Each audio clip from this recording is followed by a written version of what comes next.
He's unstable, a danger to himself and everyone around him.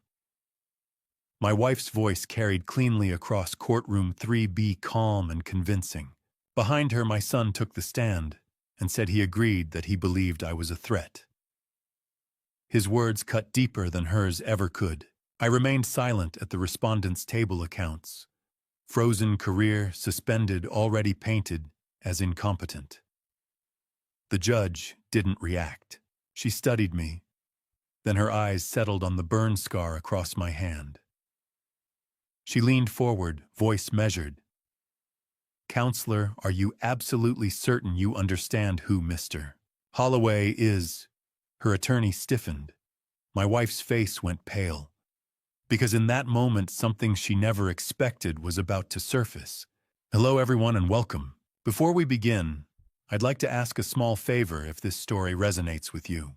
Please consider subscribing to the channel and sharing your thoughts in the comments below. I'd love to know where you're listening from. Also, a quick note. This narrative includes creative elements designed for reflection and learning. Any similarities to specific names or places are unintended, but the lessons within are meant to stay with you. The worst part wasn't my wife's accusation. It was watching my son take the stand and say, "I believe my father is a danger to himself and others.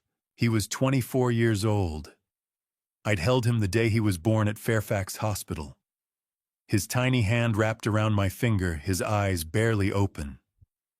I'd taught him to ride a bike on our street in McLean. I'd driven him to college move-in. Day helped him carry boxes up 3 flights of stairs in the August heat. And now he stood there in courtroom 3B of the Fairfax County Courthouse, helping her destroy me.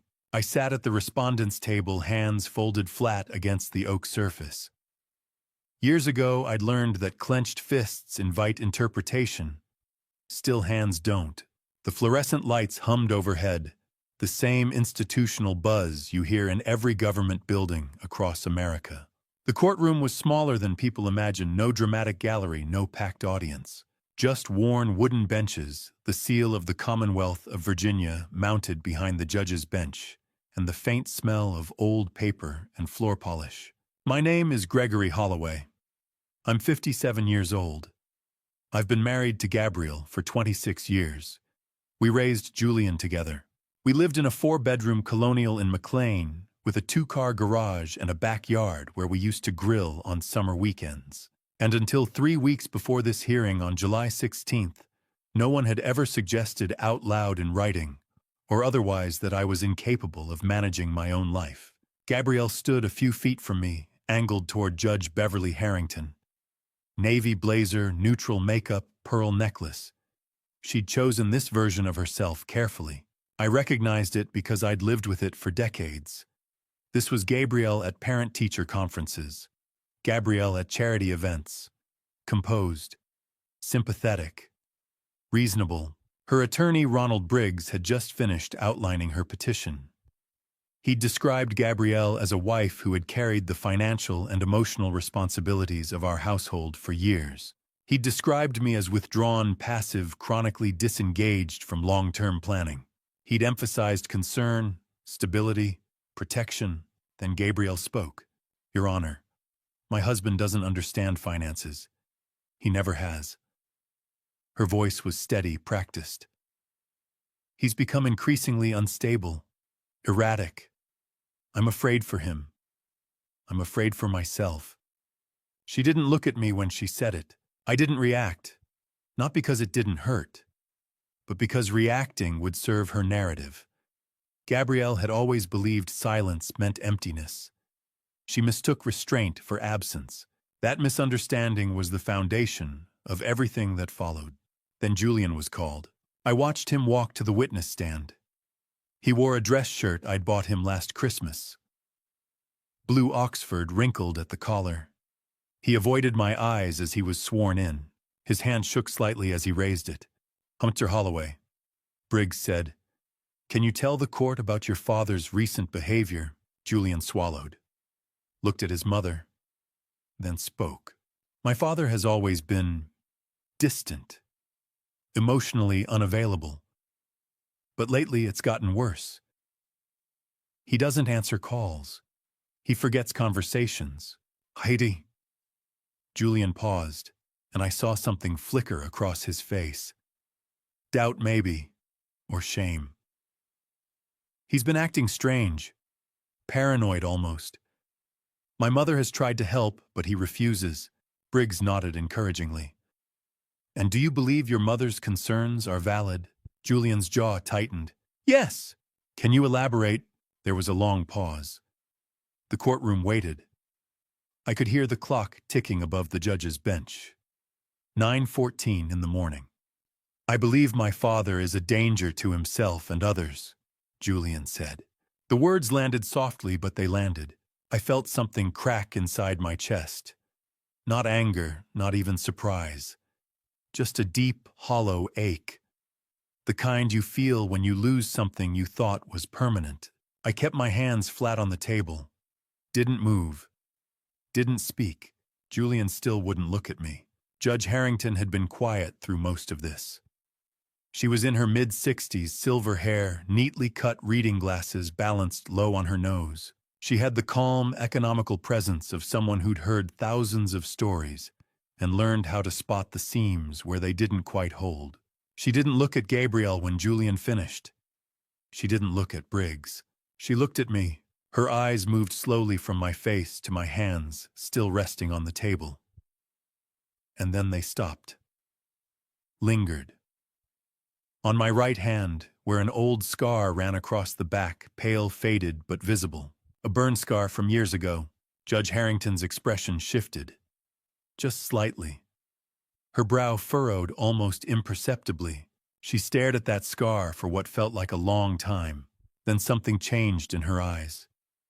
Not recognition exactly, but something close. A flicker of memory. A question forming. She glanced at Gabriel, then back at me, then at Briggs. And when she spoke, her voice was careful. Measured. Counselor. She said, "Are you certain you understand who Mr. Holloway is and what he actually does?" The question hung in the air. Briggs blinked. Your Honor, Mr. Holloway's professional background.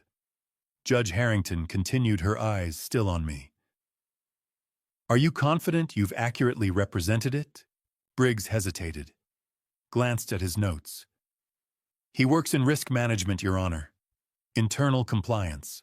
Judge Harrington nodded slowly, but her eyes didn't leave mine. And for just a moment, sitting in that courtroom with my son's words still echoing, and my wife's lies filling the room, I felt something I hadn't expected. Hope, because Judge Beverly Harrington had just asked a question that meant she'd seen something. Something Gabrielle and her lawyer hadn't prepared for. She'd seen my hand, the scar, and something about it had triggered a memory. I didn't know what it meant yet, but I knew one thing. This wasn't over. While my marriage was crumbling, someone was watching. Someone I had forgotten. Someone who had never forgotten me. At the time, I didn't know his name was Gavin Sinclair, but I learned it later when it was almost too late. I want to be clear about something. I didn't set out to ruin Gavin Sinclair's life. I didn't even dislike him. In May of 2018, when I was 51 and working as a compliance analyst at a mid-sized risk management firm in Tyson's Corner, Gavin was just another name in the employee database. 37 years old, operations manager, competent from what I could tell, quiet. My job was to review internal documentation for regulatory compliance. It wasn't glamorous work, but it was necessary. Companies get audited, mistakes get expensive. My role was to catch those mistakes before they became lawsuits. That's how I found the discrepancy. A series of vendor invoices that didn't match the internal ledger. Small amounts at first, a few $100s here, 1,000 there. But over 18 months, it added up. Someone had been falsifying records. Someone had been redirecting funds. I traced the approvals back to Gavin. I didn't want to report him. I didn't know him well, but I knew what it would mean. Termination. Possible criminal charges. I spent a week double-checking my findings, hoping I had made a mistake. I hadn't. So I did what I was required to do. I filed a report with the compliance director. 2 days later, Gavin was fired. I didn't think about it much after that. I had done my job. The company handled the rest. I moved on to the next audit, the next set of reports. Gavin Sinclair became a name I filed away in the back of my mind and forgot. What I didn't know, what I couldn't have known at the time, was what happened to Gavin after he left. I learned the details much later from Walter Harris, the private investigator I hired in the spring of 2024. Walter dug through court records, financial statements, old emails. He pieced together the story Gavin would never have told me himself. After Gavin was fired, his life unraveled. His wife divorced him within 6 months. She cited financial instability, breach of trust, the kind of language that shows up in custody filings. Gavin lost his kids. Not completely, but enough. Supervised visits once a month. Child support he couldn't always afford. He moved from a townhouse in Fairfax to a one-bedroom apartment in Arlington. He worked a series of low-paying jobs, warehouse shifts, delivery driving, anything that paid cash. And through it all, he blamed me. Not himself. Not the choices he had made. Me. Walter found an old journal entry Gavin had written 2 years after the firing. He had kept it in a storage unit, along with newspaper clippings about the company, about compliance regulations, about me. The entry was dated August 2020. It said, "Gregory Holloway destroyed my life. He didn't have to report it. He could have given me a chance. But he chose to ruin me. One day, he'll know what that feels like." I didn't see that journal until long after everything fell apart. At the time, May 2018, I didn't know Gavin was plotting anything. I didn't know he was keeping track of me, my career, my family. I didn't know he had started following my life the way someone tracks a target. For 6 years, Gavin waited. In February of 2023, Gavin Sinclair, now 41 years old, walked into a gym in Arlington. It was a popular spot, clean, affordable, frequented by young professionals. Gavin had joined a few weeks earlier. He worked out in the mornings, kept to himself, didn't draw attention, until the day my son Julian walked in. Julian was 23. He had graduated college the year before and was working an entry-level marketing job in Alexandria. He lived in a small apartment near Old Town, and the gym was on his way to work. He went 3, sometimes 4 times a week. Julian told me this months later after everything came out. He said Gavin had approached him at the bench press, offered to spot him. They started talking. Gavin was friendly, encouraging. He asked questions what Julian did for work, where he lived, whether he had family nearby. Julian mentioned his father worked in risk management. Gavin didn't flinch. He just smiled and said, "That's a solid field, must be proud of you." They kept running into each other. Gavin always seemed to be there at the same time Julian was. He gave Julian advice on workouts, on career moves, on life. He became a mentor, a friend. From the surveillance footage Walter found later, grainy security camera recordings from the gym, I could see Gavin's face the first time he approached my son. There was nothing friendly about it. It was calculation. Cold, patient calculation. But Julian didn't see that. Julian saw someone who listened, someone who cared. I learned all of this in pieces. Bank records. Text messages Julian turned over after everything collapsed. Security footage. Interviews Walter conducted with people who knew Gavin. It took months to assemble the full picture. But at the time, early 2023, I knew nothing. I didn't know that a man I had reported 6 years earlier was befriending my son. I didn't know that every conversation, every bit of advice was leading somewhere. Somewhere I wouldn't understand until it was almost too late. As I sat there in that courtroom, the judge's eyes still fixed on my hand, I felt time collapse. The fluorescent lights, the polished wooden benches, the hum of the air conditioning, all of it faded. I looked down at my own scarred palm, the raised tissue that had become so familiar, I barely noticed it anymore. Except in moments like this. Moments when the past refused to stay buried. I was back on Route 50, back in the rain. back when I was 39 years old, and my mother Lillian had just survived her first stroke. It was close to midnight mid-March in Virginia. The kind of night when the rain doesn't just fall, it attacks. My windshield wipers worked overtime, carving out brief, foggy glimpses of the empty two-lane highway ahead. I had left the hospital in Richmond 2 hours earlier, where my mother lay in a sterile room, half her face slack, her words garbled. The doctors said she would recover, mostly. But I had seen the fear in her eyes when she tried to speak and couldn't. I gripped the steering wheel tighter. My mind was 1,000 miles away, thinking about how I would rearrange my schedule, how I would help her through rehab, how everything was about to change. I didn't see the car on the shoulder until I was almost past it. A dark sedan angled awkwardly into the grass, smoke rising from the crumpled hood. The driver's side door crushed inward like a tin can. I slowed, pulled over. Every instinct told me to keep driving. I had a mother in the hospital, I had work in the morning, I had no business getting involved. But my father's voice echoed in my head, the one lesson he drilled into me before he passed. You stop. You help. You don't walk away. I stepped out into the rain. It soaked through my coat in seconds. The air smelled of burnt rubber and something sharper, gasoline. My heart started hammering. Hello. I called, jogging toward the wreck. Is anyone in there? No answer. Just the hiss of the rain and the ticking of hot metal. I reached the passenger side, the only door that wasn't completely destroyed. Through the shattered window, I saw her. A young woman, maybe 18 or 19, slumped against the steering wheel, blood, a cut on her forehead. Her eyes fluttered, but didn't open. Hey, I said louder this time. Can you hear me? She groaned. Barely. The smoke was getting thicker. I didn't have time to think. I grabbed the door handle and yanked. It didn't budge. Yanked again.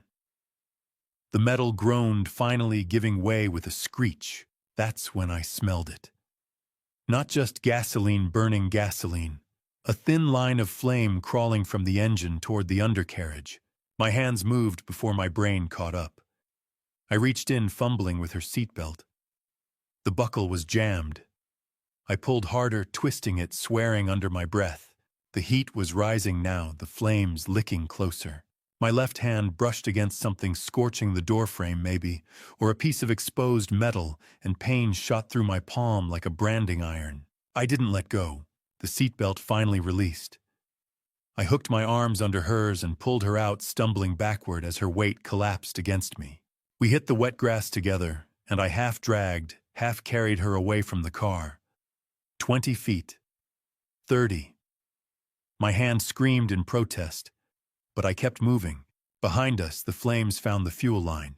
The explosion wasn't like the movies. No fireball, no dramatic roar. Just a loud whoomp and a wave of heat that knocked me forward onto my knees. The girl rolled off my shoulder, coughing, her eyes finally opening. What? She started, her voice hoarse. That you're safe, I said, breathing hard. My hand throbbed, the skin already blistering. You're safe now. She stared at me, dazed, rainwater streaming down her face. Who? Sirens wailed in the distance. Red and blue lights flickered through the trees. I have to go, I said, already backing toward my car. My mother, the hospital. I couldn't afford delays, couldn't afford questions. I glanced at the girl one more time. She was sitting up now, looking more confused than hurt. She would be okay.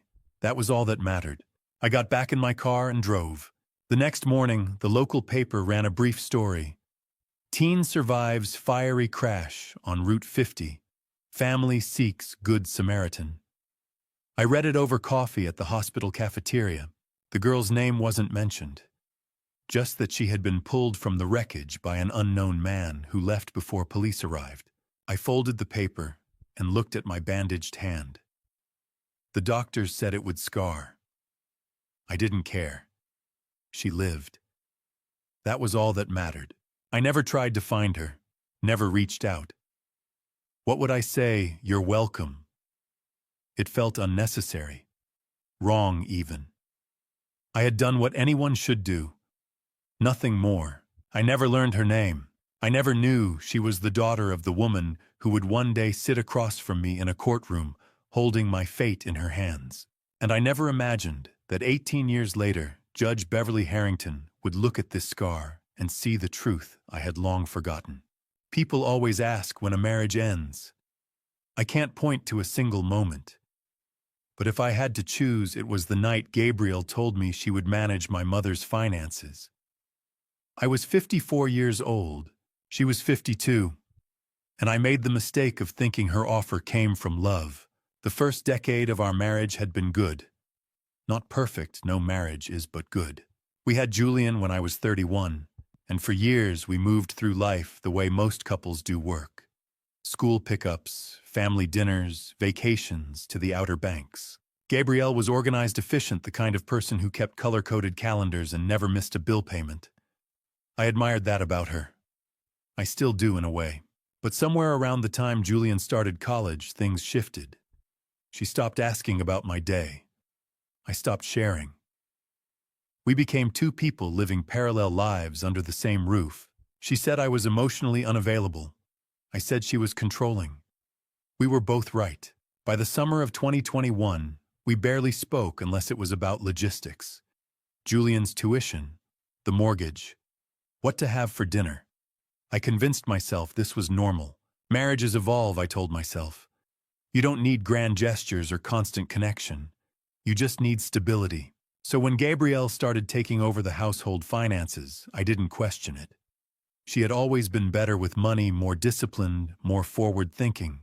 I worked long hours in compliance and risk management, analyzing data, reviewing contracts. I was good at spotting problems in other people's systems. I didn't see the problems building in my own. It started small. She suggested consolidating our bank accounts. "It'll be easier," she said. "One place for everything." I agreed. Then she asked me to add her name to the savings account my father had left me. "Just in case something happens to you," she said. I signed the papers. Then she took over the investment portfolio. "You're too conservative," she said. "Let me handle it." I let her. I told myself it was trust. I told myself it was partnership. I told myself she was helping. I didn't see what I was really doing. I was stepping aside. I was making myself smaller. I was choosing silence over confrontation, because confrontation had never gone well. Gabrielle had a way of making me feel like I was the problem. Like my concerns were overreactions, my questions were accusations. So I stopped asking, Julian noticed. Or maybe he didn't. It's hard to say. By the time he turned 21, he had already started pulling away. He stopped calling me on Sundays, stopped asking for advice. When I tried to reach out, casual texts, invitations to lunch, he replied with short, polite messages. "Busy, Dad. Maybe next week." Next week never came. I told myself it was normal. Kids grow up. They create their own lives. But I saw the way he talked to Gabrielle, the way he laughed with her on the phone, the way he came home for Thanksgiving and spent the entire weekend in the kitchen with her, barely acknowledging me. I didn't blame him. I had become a ghost in my own house. By the spring of 2023, I was 56 years old and felt older. My mother, Lillian, was 74 and still living alone in the house I grew up in, a modest colonial in Alexandria. She was sharp, independent, the kind of woman who refused help even when she needed it. But in early October, she called me from the hospital. She had suffered a stroke, mild, the doctors said, but enough to shake her. Enough to make her realize she couldn't do everything alone anymore. I drove to the hospital that night, my hands tight on the steering wheel, my mind racing. What if it had been worse? What if she had been alone when it happened? What if Gabrielle met me there? I hadn't asked her to come, but she did. She sat beside me in the waiting room, her hand on my knee, her voice calm and steady. "It's going to be okay," she said. "Well, we'll figure this out." When the doctor finally let us see my mother, Gabrielle took charge. She asked about recovery timelines, medication schedules, follow-up appointments. She spoke with the same efficiency she used to manage our household finances, and I felt a strange mix of gratitude and relief. Later that night, as we sat in the hospital cafeteria over cold coffee, Gabriel said, "Your mother can't manage everything on her own anymore. Let me help." I looked at her. "Help how?" Financially," she said. "Bills, accounts, insurance, whatever she needs. You're already stretched thin with work. Let me take care of it." I hesitated. My mother was proud. She wouldn't want someone else handling her affairs. But Gabrielle's offer made sense. She was organized, she was capable, and I was tired. "Are you sure?" I asked. She smiled. "Of course. That's what family does." I nodded. "Okay. Thank you." A week later, my mother signed a power of attorney granting Gabrielle access to her accounts. I was there when she signed it, her hand still trembling slightly from the stroke. Gabrielle reassured her. "This is just to make things easier, Lillian. You won't have to worry about anything." My mother looked at me. "You trust her?" "I do," I said, and I did. At the time, I believed I was doing the right thing. I believed I was protecting my mother. I believed Gabrielle was acting out of kindness. I watched her carry my mother's financial files to the car that day, and I thought, I'm lucky to have someone who cares this much. I thought I was keeping the peace. I thought I was being a good husband by trusting her. I didn't realize I was handing her the tools she needed to dismantle everything I had built. And I certainly didn't know that someone else was watching from the shadows, someone who had been waiting 8 years for exactly this moment. I didn't know my son had a gambling problem until it was too late. Maybe if I had asked more questions. Maybe if I had been less silent.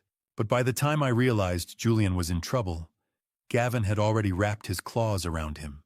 Julian confessed everything to me in August of 2024, almost 2 years after it began. We sat in my lawyer's office. Elena Rodriguez was there taking notes, and my son, 24 years old by then, finally broke. He cried, not the kind of crying I had seen when he was a child and scraped his knee. This was different. This was shame. "It started small, Dad," he said. I swear it did. According to Julian, it began in August of 2022. He was 22 years old, fresh out of college, working his first real job in marketing. The pay was decent, but not great. He lived in a small apartment in Alexandria, splitting rent with a roommate. He was trying to prove himself to his employer, to his mother, maybe to me, though I doubt he would have admitted that. One of his co-workers introduced him to an online betting site. Sports, mostly. Football, basketball, a few international soccer matches. Julian said it felt harmless at first. $10 here, 20 there. Just for fun. Something to do while watching games on Sunday afternoons. Then he won. Not a lot, maybe $150, but enough to make him think he was good at it. Enough to make him want to try again. Within 3 months, he was betting every weekend. Within 6 months, he was betting during the week. He started chasing losses, doubling down, convincing himself the next bet would be the one that evened everything out. By February of 2023, Julian owed $50,000. He didn't tell me this at the time. I didn't see the signs. Or maybe I saw them and convinced myself they were something else. He looked tired when I saw him, dark circles under his eyes, a tightness in his jaw. I asked him once if everything was okay. He said yes. I believed him because it was easier than pressing. Julian told me he tried to fix it on his own. He cut back on spending, picked up freelance work on the side, even considered selling his car. But the interest kept piling up. The betting sites didn't care if he couldn't pay. They just kept sending reminders, warnings, threats to report the debt to collections. He felt trapped, ashamed, desperate. That's when Gavin found him. I didn't know this at the time, but Gavin had been watching Julian for weeks before they officially met at the gym in Arlington. Walter Harris uncovered this later security footage showing Gavin sitting in his car outside Julian's apartment, checking the gym schedule, timing his visits to match Julian's. It wasn't a coincidence. It was strategy. When Gavin approached Julian at the bench press in February of 2023, he didn't mention gambling. He didn't mention debt. He just asked how Julian's workout was going, offered to spot him, made small talk about jobs, stress life. Over the next few weeks, they kept running into each other. Gavin was friendly, encouraging. He asked questions but never pried. He gave advice but never judged. Julian said Gavin felt like someone who actually understood. Someone who didn't expect perfection. He seemed to get it, Dad. Julian told me months later, his voice breaking. He didn't judge me. One day, after a particularly brutal workout, Gavin suggested they grab coffee. Julian agreed. They sat in a small cafe on Columbia Pike, and Gavin asked how things were really going. Julian, exhausted and overwhelmed, let his guard down. He mentioned work, stress, money issues. He didn't say the word gambling, but Gavin must have seen the opening. Money problems are temporary, Gavin said, according to Julian. You just need the right plan. Over the next few weeks, Gavin became Julian's mentor. He suggested ways to budget, ways to negotiate with creditors. He offered small loans, $200 here, $500 there, to help Julian get through the month. Julian felt grateful, relieved. He thought he had found a friend. Then, in late March of 2023, Gavin asked Julian a question. Your dad has money, right? Julian hesitated. I guess. I mean, he's comfortable. Gavin nodded, thoughtful. And your grandmother? She had assets. Yeah. My dad's been helping her manage things since she had a stroke. Gavin leaned back in his chair, casual. Has your dad ever talked about setting up a conservatorship, to protect her assets in case something happens? Julian didn't understand where Gavin was going. He said no, his dad hadn't mentioned anything like that. Gavin smiled. It's pretty standard, actually, especially for older people who can't manage their own finances. A family member files a petition, the court reviews it, and then the assets are protected. Sometimes the person managing the conservatorship can access funds to help the family. Legally, Julian still didn't see it. He thought Gavin was just making conversation. What if, Gavin said slowly, your dad's finances were part of that conservatorship? What if you had a legal way to access those funds just temporarily, just enough to clear your debt? Julian told me he felt sick when Gavin said it, but he also felt hope, because Gavin made it sound simple. Legal, temporary. Just a conservatorship petition. Just enough to wipe out the $50,000. Then everything would go back to normal. I didn't think it would go this far, Dad. Julian said, tears streaming down his face. I swear I didn't. At the time, early 2023, I saw none of this. I saw my son pulling away, becoming more distant. I tried to reach out. Julian, I said one evening over the phone. You okay? You seem distant. I'm fine, Dad, he said. Just busy. I didn't push. I thought he was growing up, building his own life. I thought giving him space was the right thing to do. I should have pushed harder. I should have seen the signs. Julian told me all of this months later in August of 2024, when guilt finally shattered fear. He told me how Gavin made it sound so simple, just a temporary conservatorship, just enough to clear the debt. He said he never thought it would go this far. But by then, it already had. Gabrielle met Gavin at a charity gala in May of 2023. At least that's what she told me. I didn't know then that the meeting wasn't accidental. I learned later from Walter's investigation that Gavin had researched her, studied her, knew exactly what to say to make her feel understood. The event was held at a hotel in McLean, one of those polished affairs where people in expensive suits sipped wine and wrote checks for causes they would forget by morning. Gabrielle had gone alone. I was working late as usual. She said she didn't mind. She was used to going to these things without me. Walter found the guest list months later buried in event records. Gavin Sinclair's name shouldn't have been there. He didn't work for the company hosting the gala. He didn't have a connection to the charity.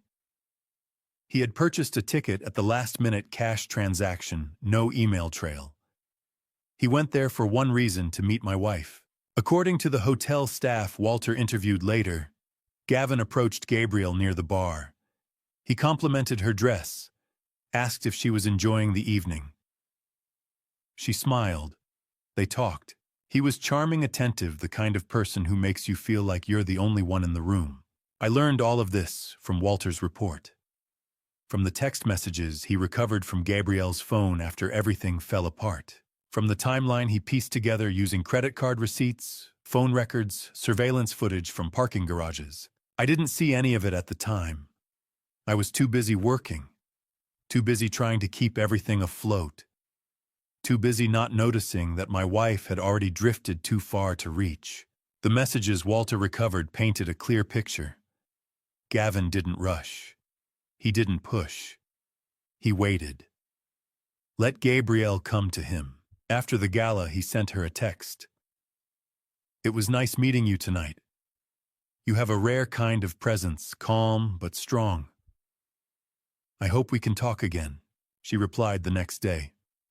"Thank you. That's kind of you to say."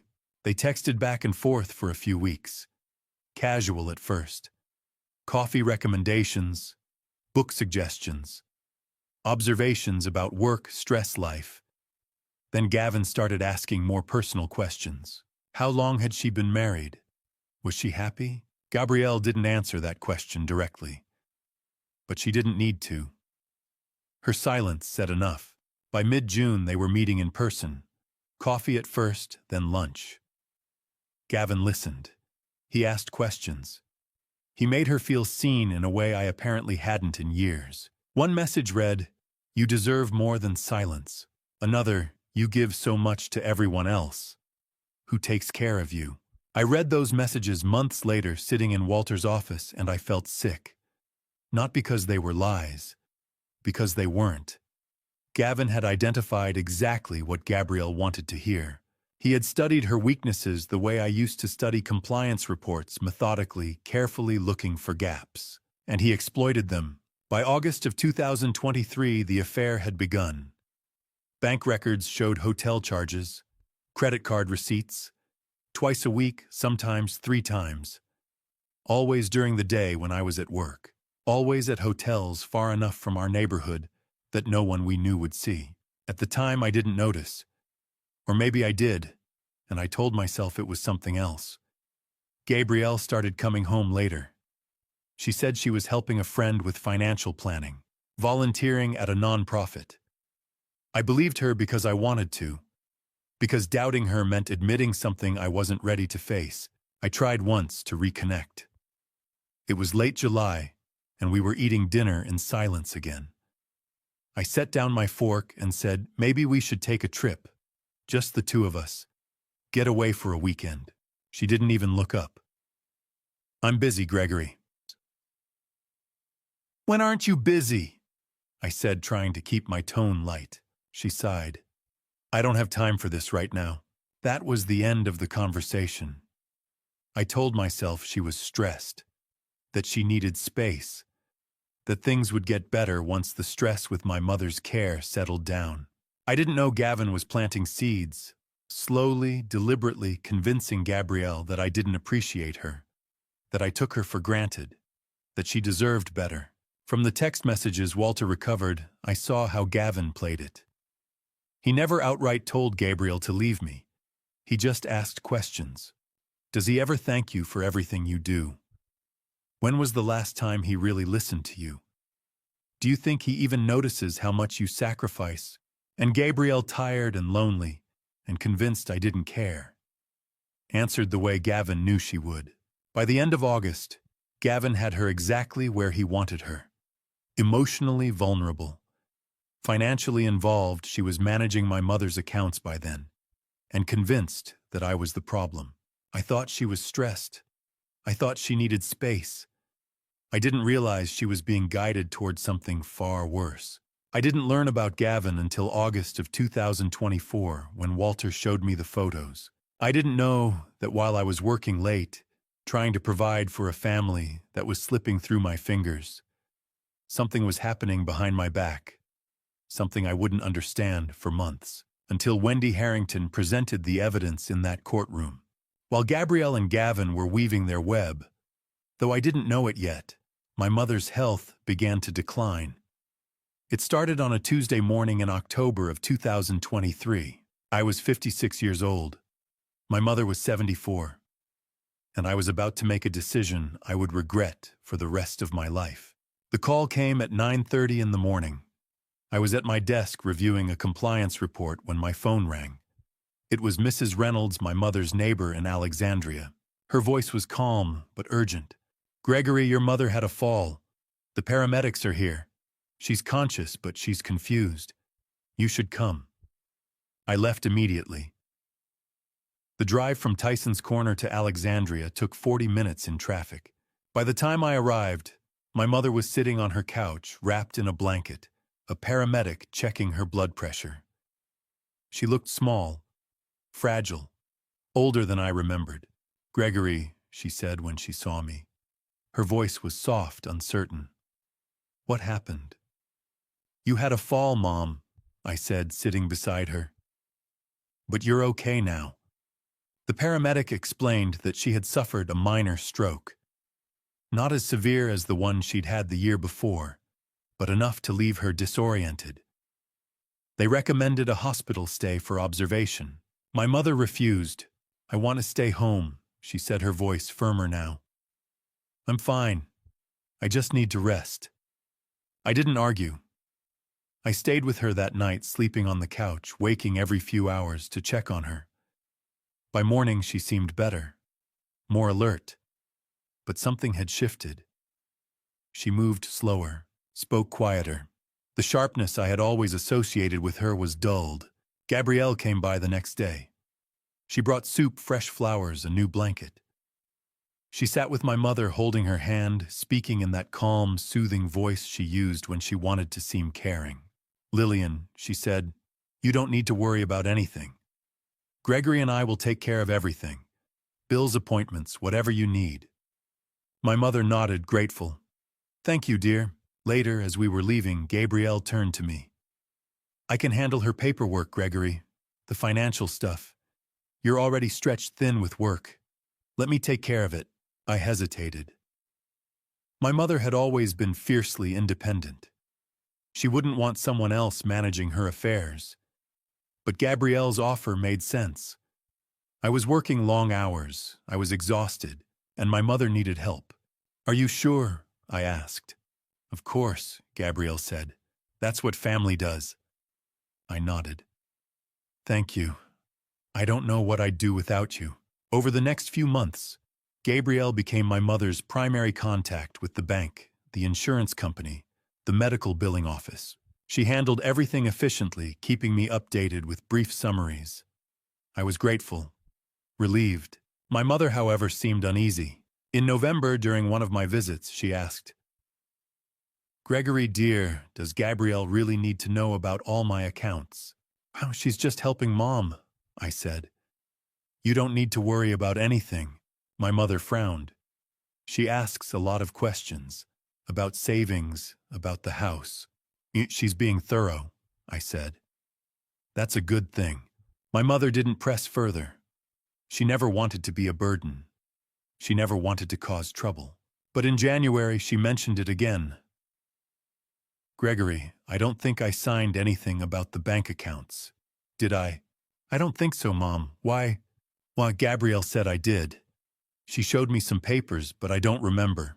I told myself my mother was confused. The strokes had affected her memory. Gabrielle was handling everything properly. There was no reason to doubt her. In March of 2024, Gabrielle brought my mother a power of attorney document. I wasn't there, I was at work. Gabrielle later told me my mother had asked for it, that she wanted to make sure someone could handle her affairs if something happened. I believed her. What I didn't know, what I wouldn't learn until months later from Walter's investigation, was that my mother had been confused that day. Disoriented, Gabrielle had placed the document in front of her, guided her hand, told her it was just a formality. My mother signed with a trembling hand. She didn't fully understand what she was agreeing to. By June, my mother's health had deteriorated rapidly. She was weaker, sleeping more, eating less. The doctors said it was natural decline. There was nothing more they could do. I visited every day after work, sitting beside her bed, holding her hand, telling her stories about Julian, about work, about anything that might make her smile. On June 25, 2024, my mother passed away. I was with her. So was Gabrielle. My mother's breathing had grown shallow throughout the day, and by evening it stopped. Peaceful, quiet. I sat there for a long time, holding her hand, unable to move. Gabrielle stood behind me, her hand on my shoulder. "I'm so sorry, Gregory," she said softly. I nodded, unable to speak. Over the next few days, Gabrielle handled everything. The funeral arrangements, the obituary, the notifications to family and friends. She was efficient, organized, compassionate. I was too grief-stricken to do much of anything. I let her take charge. At least she's helping, I thought. At least I'm not alone. What I didn't know, what I couldn't have known at the time, was that my mother had been trying to tell me something. She had left clues, questions about paperwork, concerns about Gabrielle's frequent visits. But I had been too busy, too trusting, too unwilling to see what was right in front of me. By the time I understood what she had been trying to say, she was gone. But she had left something behind. Something that would save me. As Gabrielle tightened her grip on my mother's finances, another campaign began, one aimed directly at me.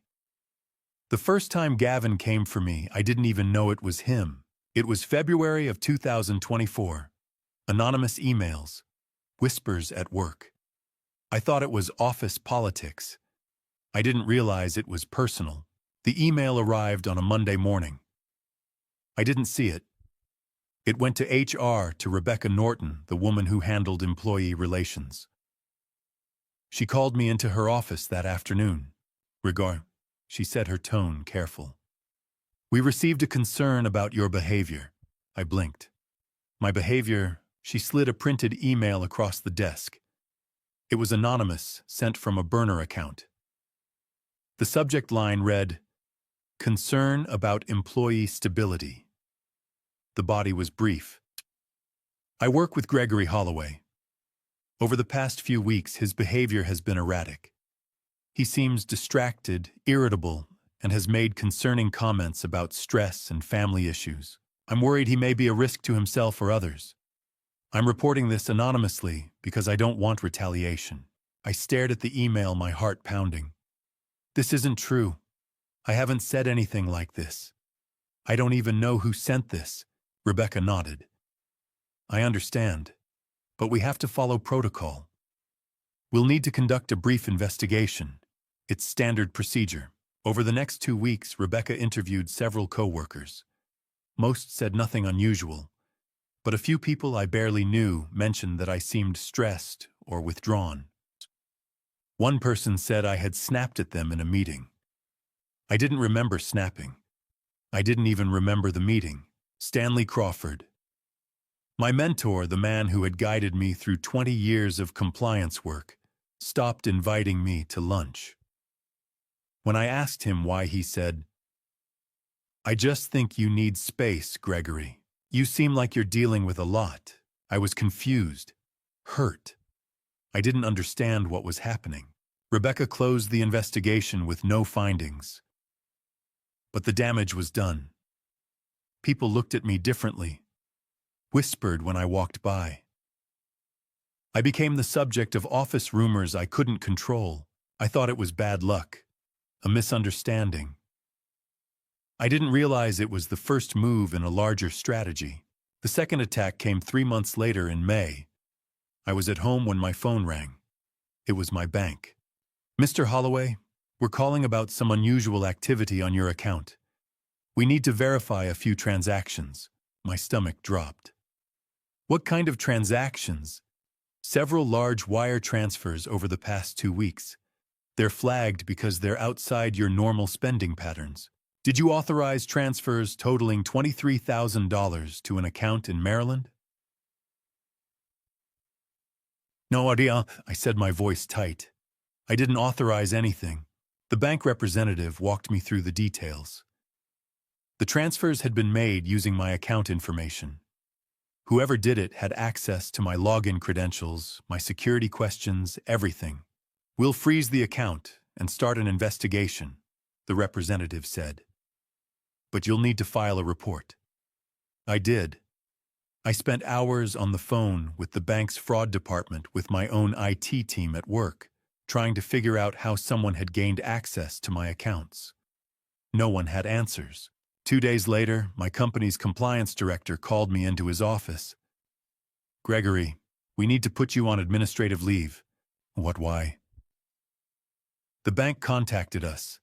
There's an ongoing investigation into unauthorized transactions linked to your accounts.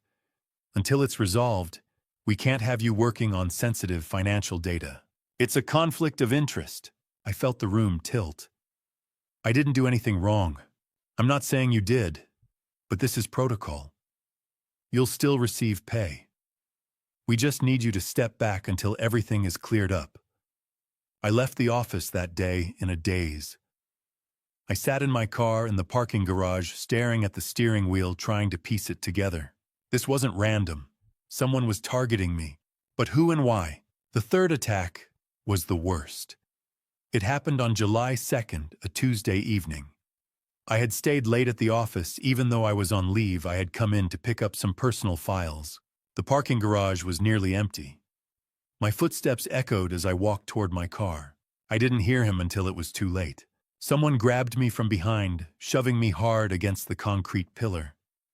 I stumbled, my shoulder slamming into the rough surface. I spun around, trying to see who it was, but the lighting was dim, and the figure was already moving away, disappearing into the shadows.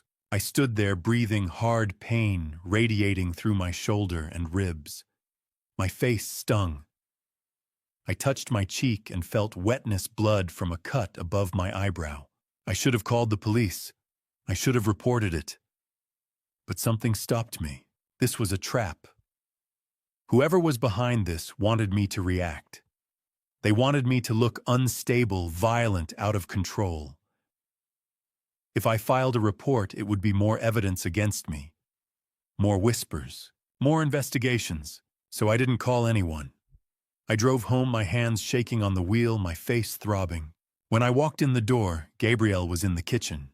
She looked up, her eyes widening. Gregory, what happened? I got into an altercation in the parking garage, I said, keeping my voice steady.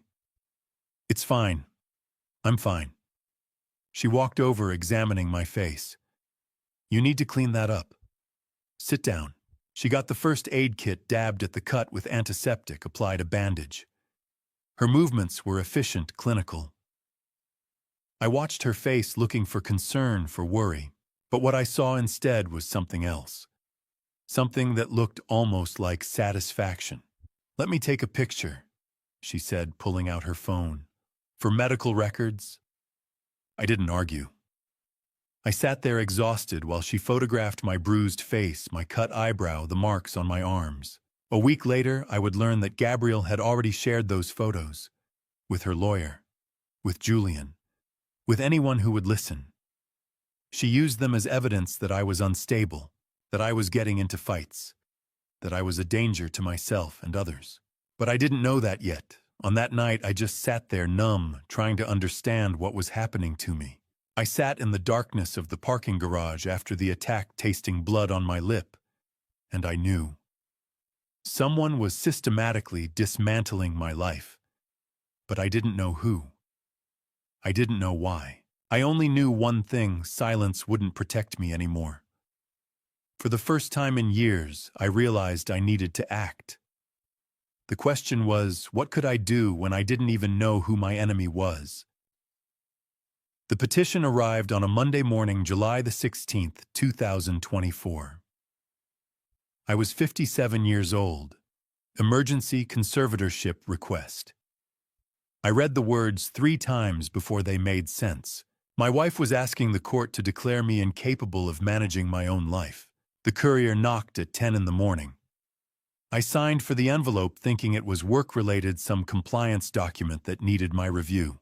But when I opened it, I saw Gabriel's name at the top. Petitioner Gabriel Holloway. Respondent Gregory Holloway. I sat down at the kitchen table and read. The petition was 12 pages long. It accused me of abusive behavior, mental instability, financial incompetence. It cited evidence: the injuries from the parking garage attack, the anonymous HR complaint, the suspicious bank transactions, the administrative leave from work. Every piece of ammunition that had been used against me over the past 6 months was here compiled into a legal document, presented as proof that I was a danger to myself and others. The petition requested emergency conservatorship. If granted, Gabrielle would have full control over my finances, my medical decisions, my legal affairs. I would lose the right to manage my own bank accounts.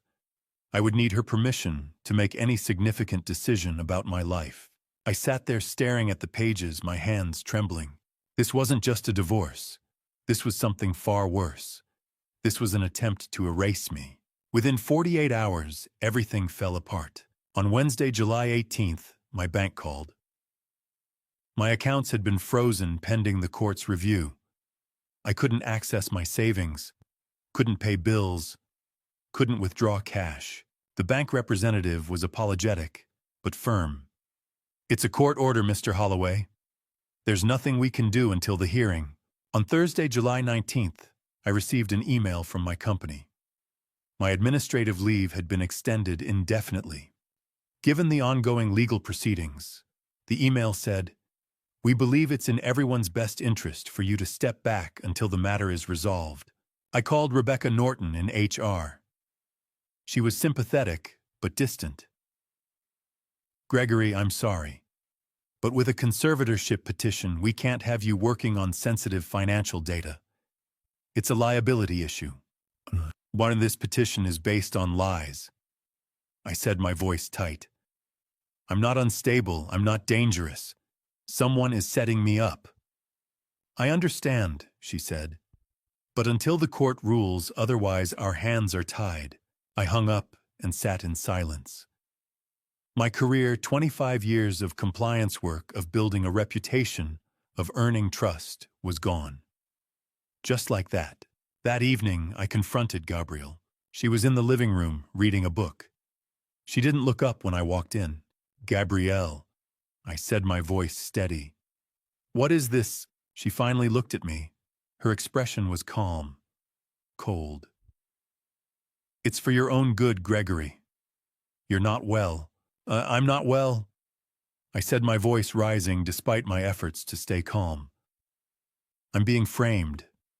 Someone is targeting me and you're helping them." She closed her book and stood. "That's exactly what someone who's unstable would say." I stared at her. "You don't believe that?" "I believe the evidence," she said. "The emails, the bank fraud, the fights. You've been spiraling, Gregory. You just can't see it. I didn't do any of those things." "Well, then who did?" she asked, her tone mocking. "Some invisible enemy, some conspiracy." I opened my mouth to respond, but nothing came out. Because I didn't have an answer. I didn't know who was behind this. I only knew it was real. Gabrielle picked up her book and walked toward the stairs. "The hearing is in 3 weeks. I suggest you get a lawyer." She left me standing there alone in my own living room, feeling like a stranger in my own home. The next morning, I tried to talk to Julian. He was in the hallway, putting on his jacket, preparing to leave. I stepped in front of him, blocking his path. "Hi, Julian," I said. "Son, do you really believe this?" He didn't meet my eyes. He looked past me at the door as if I wasn't even there. "Julian," I said again, my voice breaking. "Please, look at me." He finally looked up. His face was blank, emotionless. "Mom knows what's best, Dad." "She's lying," I said. "I didn't do the things she's accusing me of. Someone is setting me up." "You have to believe me." Julian's jaw tightened. "You always say that. You always blame someone else. But maybe it's just you, Dad. Maybe you're the problem." He stepped around me and walked out the door. I stood there frozen, feeling the weight of his words settle over me like a heavy blanket.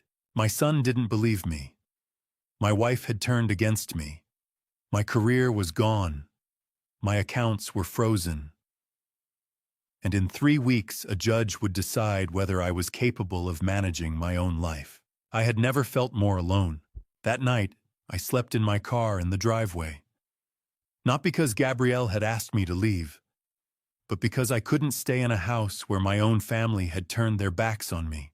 And as I sat there in the darkness, watching the lights go out one by one, I made a decision. I would fight, but not the way they expected. I would be silent as I always had been. But this time my silence would have teeth. I went to my mother's house on July 30th, 10 days before the hearing. The house in Alexandria stood empty now, waiting to be sold. I told myself I was there to look for financial records, but what I found was far more valuable proof that she had seen it all coming. The evening was dark and damp rain misting the windshield as I pulled into the driveway. The house looked smaller than I remembered, quieter. My mother's car was gone, sold weeks ago. The garden she had tended for 40 years was overgrown, the flowers wilting in the summer heat. I unlocked the front door and stepped inside. The air smelled stale. Dust had settled on the furniture, the bookshelves, the framed photographs lining the hallway. I stood in the doorway for a long moment, feeling the weight of her absence. I hadn't been back since the funeral. I couldn't. Every corner of this house held a memory, her laughter, her voice, the way she hummed while cooking dinner. Being here without her felt wrong, but I didn't have a choice. I needed financial records, bank statements, anything that might help me prove Gabrielle had overstepped her authority. I walked to my mother's small home office, a converted bedroom at the back of the house. Her filing cabinet stood against the wall, its drawers labeled in her neat handwriting, taxes, insurance, medical, legal. I opened the legal drawer and started sifting through papers. Deeds, wills, old contracts. And then I found it.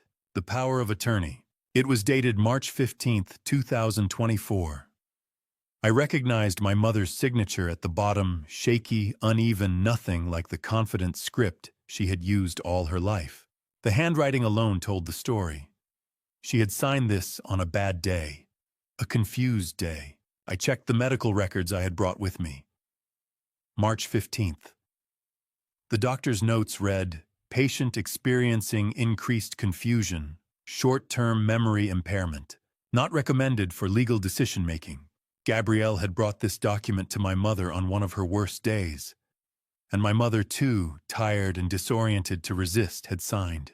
I felt anger rise in my chest, hot and sharp, but I forced it down. Anger wouldn't help.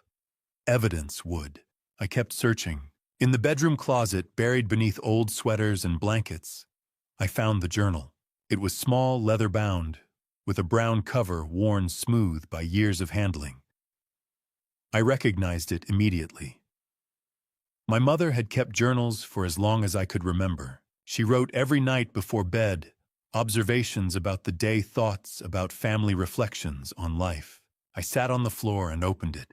The first entry I read was dated February 23, 2024. A foggy day. Gabrielle brought papers today. Said they were to help her talk to the bank about my accounts. I signed them. I shouldn't have. Too tired to argue. I turned the page. A better day, reviewed the papers, power of attorney. I didn't mean to give that kind of authority. Feel embarrassed. Don't want to bother Gregory. March 10th. Gabrielle came again. Asked about savings accounts. Asked about the house. She smiled, but something felt wrong. I didn't say anything. Maybe I'm just being paranoid. March 16th. I signed something yesterday. I think. My memory is so bad now. I hope I didn't make a mistake. June 20th, just 5 days before she passed. Gregory, if you're reading this, it means something bad has happened. I haven't forgotten who you are. I know what you do. I trust you to see what I couldn't. Don't let silence become your prison. The truth is here, use it. I stared at the page, my hands trembling. She had known. Even at the end, even through the confusion and the pain, she had known something was wrong. And she had left me a trail. I kept searching. There had to be more. In a box of old photographs, I found a small voice recorder. It was the kind my mother used to use for grocery lists, reminders, things she wanted to remember. I turned it on. The recording was dated March 15th, 2024, the same day as the power of attorney. I pressed play. At first there was only static. Then I heard my mother's voice, weak and uncertain. I don't understand. Why do you need this? Then Gabriel's voice, calm and patient. Just trust me, Lillian. It's for Gregory's benefit. If you don't sign, it'll cause problems for him. But I don't. I'm very confused today. Can we wait? No, we can't wait. The bank needs it today. A pause. Then the sound of paper rustling. My mother's shaky breath. Okay, if it helps Gregory. The recording ended. I sat there on the floor, clutching the recorder, and for the first time since this nightmare began, I cried. Not quiet tears, not restrained grief. I cried the way I should have cried at her funeral, the way I should have cried when I first read the petition. I cried because my mother had tried to protect me even when she couldn't protect herself. She had known. She had seen Gabrielle's manipulation. She had documented it, and she had trusted that I would find it. I stayed in that house until dawn, listening to the recording over and over, reading through the journal entries, piecing together the timeline. My mother had been coherent enough to know something was wrong.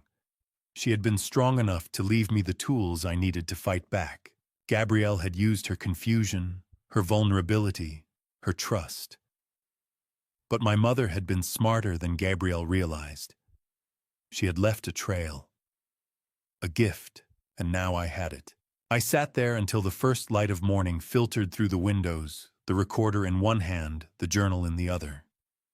She had known. She had prepared. She had believed I would find this, and now I understood my silence had protected her evidence. But it was time for that evidence to speak. I had 9 days until the hearing. 9 days to build a case, and for the first time since this nightmare began, I had hope. I hired Gordon Sutton on Wednesday afternoon, July 31st. He came recommended by a colleague, someone I had trusted for years. Gordon looked confident, energetic. He promised to bring me justice. I paid the retainer. I gave him everything, the journal, the recording, my mother's medical records. I trusted him. That was my second mistake. Gordon's office was in Tyson's Corner, a sleek glass building with polished floors and modern furniture.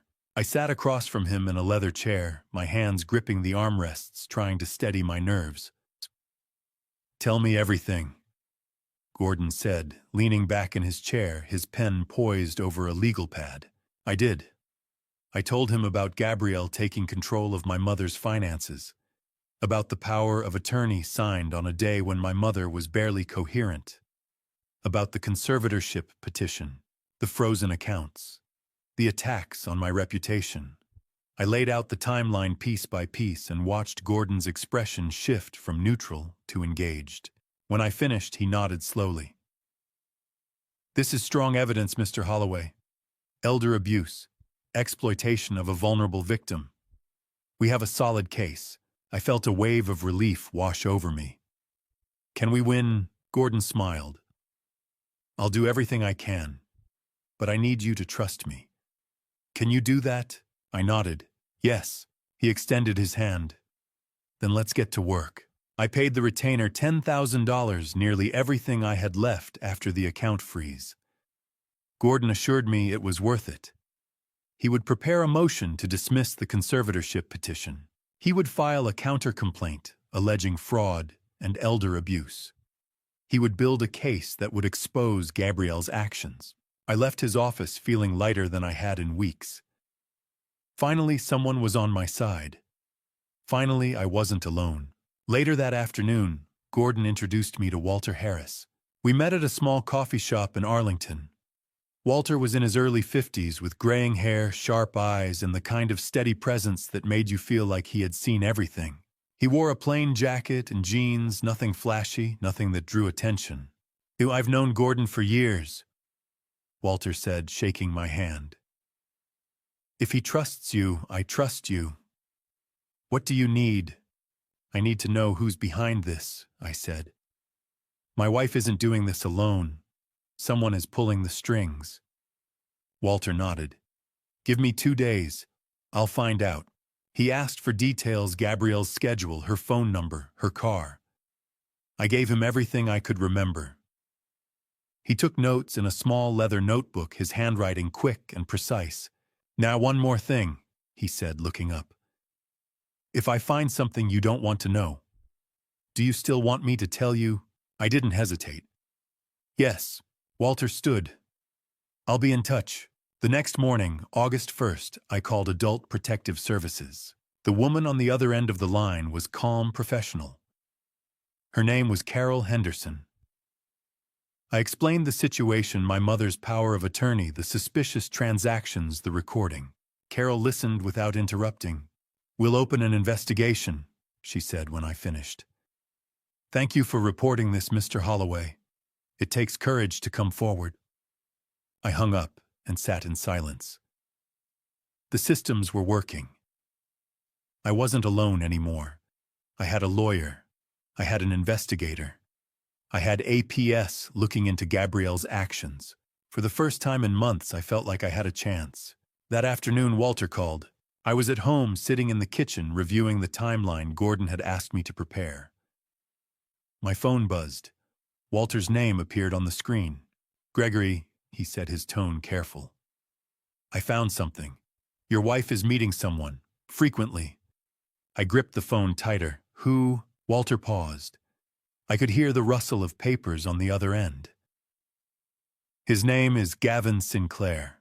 I wrote it down in my notebook. Gavin Sinclair. The name meant nothing to me. "Who is he?"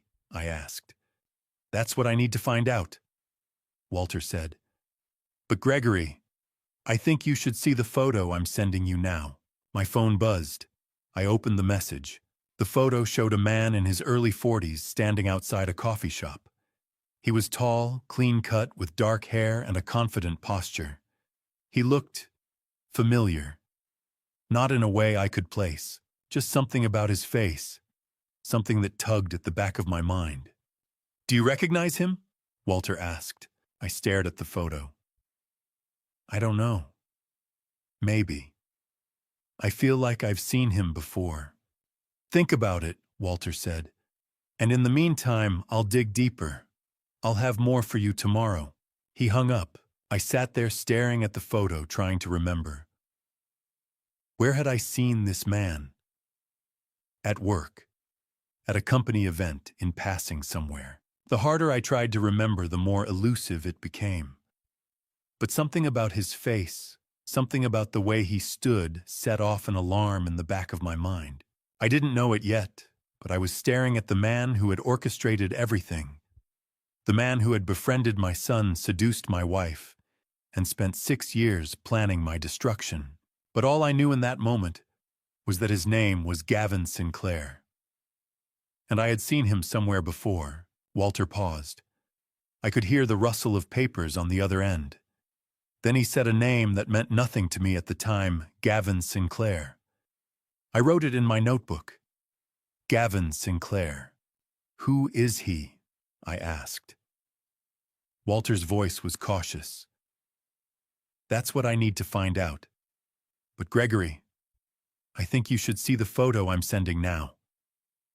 My phone buzzed.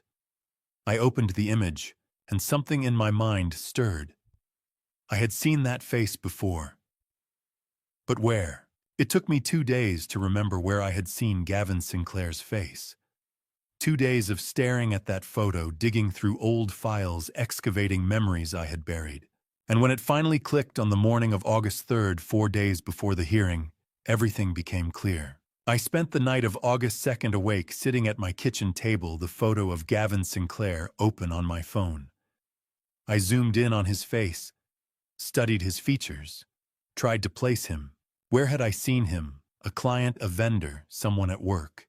The harder I tried, the more elusive the memory became. I made coffee at 2 in the morning, then again at 4. By sunrise, I was exhausted, frustrated, and no closer to an answer. But something about the way he stood in that photo, confident, self-assured, kept nagging at me. I had seen that posture before, that expression. At 7 in the morning, I opened my laptop. I pulled up my old work files, the ones I had backed up before my administrative leave. I searched for anything related to investigations, employee reports, compliance reviews, and then I found it. A report dated May 23, 2018. Subject line: Employee Misconduct. Gavin Sinclair. I opened the file. It was a 12-page compliance report detailing falsified invoices, vendor payments that didn't match internal records. Small amounts at first, but they added up. I had traced the approvals back to Gavin Sinclair, an operations manager in his late 30s. I reviewed the evidence, documented the discrepancies, and filed a report with the compliance director. 2 days later, Gavin was fired. I sat back, staring at the screen. I remembered now. Not clearly, it had been 6 years ago, but enough. I remembered the meeting. Gavin sitting across from me, his face pale, his hands trembling. "Please," he had said. "I have a family. I made a mistake. Don't do this." I had looked at him, this man I barely knew, and I had said, "I'm sorry. I have to report this. It's my job." And I had. Because that's what compliance officers do. We follow the rules. We report the facts. We don't make exceptions. I didn't think about him again after that. He was just another name in a file, another case closed. But Gavin had thought about me for 6 years. I called Gordon immediately. "I know who's behind this," I said, my voice tight. "Gavin Sinclair.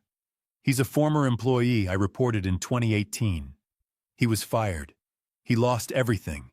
And now he's coming after me." Gordon was silent for a moment. Then he said, "This changes everything. This is conspiracy.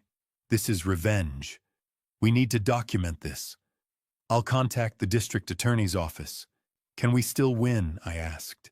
"Absolutely," Gordon said. "This makes our case stronger. It shows motive. It shows premeditation. Don't worry, Gregory. I'm preparing everything. We're going to nail them." I hung up, feeling relieved. Finally, the pieces were coming together. Finally, we had a narrative. Gavin Sinclair, a disgraced former employee, orchestrates a 6-year revenge plot. He seduces my wife. He manipulates my son. He frames me for instability. And now we had proof. That afternoon, Walter called. "He said, his tone serious. "I've been digging deeper. Gavin didn't just target your wife. He targeted your son first." "What?" "The gym where Julian works out," Walter said. Gavin joined 2 months before they accidentally met. He timed his visits to match Julian's schedule. This wasn't opportunistic. This was calculated. I felt a chill run down my spine. He wanted to destroy me. Not just take my money. He wanted to destroy me. "Yes," Walter said. "And he's been working on it for a long time." I sat in silence, absorbing the weight of it. Gavin Sinclair hadn't just found an opportunity. He had planned this, step by step, target by target. He had studied my family the way I used to study compliance reports, methodically, carefully looking for weaknesses, and he had found them. He waited until I had something to lose. I went to Gordon's office that afternoon. He spread the timeline across his desk, dates, names, connections. He pointed to each piece of evidence with confidence. "This is airtight," he said. "We have motive. We have documentation. We have your mother's journal and the recording. The court will see this for what it is, a coordinated attack by a man with a vendetta." "And the conservatorship petition?" I asked. "We'll get it dismissed," Gordon said. "No question. Once the judge sees the full picture, Gabriel won't have a leg to stand on. Trust me, Gregory, we've got this. I wanted to believe him. I needed to believe him. Thank you, I said. Gordon smiled. That's what I'm here for. I left Gordon's office that afternoon, believing I had the upper hand. We had evidence. We had motive. We had a clear picture of a conspiracy. Gordon assured me he was building a bulletproof case. I trusted him. I trusted the legal system. I thought the truth would be enough. But I was slowly learning that trust is a weapon. And I was about to discover I had given it to the wrong person. 3 days after discovering Gavin's identity, I walked into that courtroom on August 6th, believing I finally understood what I was up against. I was wrong. Because the enemy wasn't just outside. He was sitting right next to me. The hearing began at 9 o'clock in the morning at the Fairfax County Courthouse. I sat at the defense table next to Gordon Sutton, my briefcase open, my mother's journal, and the voice recorder inside. Gordon had assured me he would present everything. He had told me we had a strong case. I believed him. Ronald Briggs, Gabriel's attorney, opened with his argument. He was polished, confident, methodical. He painted a picture of a man, me, who had become unstable, erratic, a danger to himself and others. He cited the HR complaint from February, the suspicious bank transactions from May, the injuries from the parking garage assault in July. Your Honor, Briggs said Mr. Holloway's own employer placed him on administrative leave due to concerns about his mental state. His own family, his wife, his son, have expressed fear for their safety. I glanced at Julian sitting in the gallery behind Gabriel. He didn't meet my eyes. He just stared at the table, his jaw tight.